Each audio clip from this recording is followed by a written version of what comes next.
বন্ধু মনে রাখো ভাইয়া, একটা কথা শক্ত কই, রাগ হইও না প্রিয় ছেলে বাপ। এই কপাল পৃথিবীতে উপার্জনের দুনিয়াবি কোনো কাজে লাগে না। এই হাত পাও এগুলা মানুষের অঙ্গ প্রত্যঙ্গ কাজে লাগে বিভিন্ন উপার্জনের কামে। এই কপাল এটা দুনিয়াবি কোনো কামে লাগে না।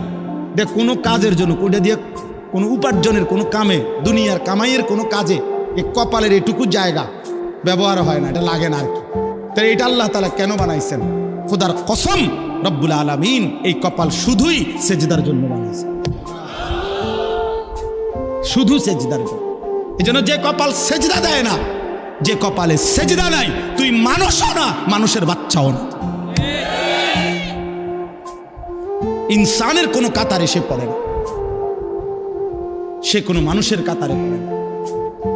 ইনসানের কোনো কাতারে পড়ে না যার কপালে সেজদা।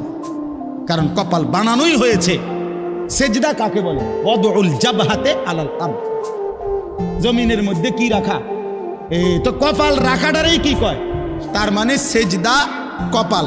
কপাল বানানোই হয়েছে কিসের জন্য?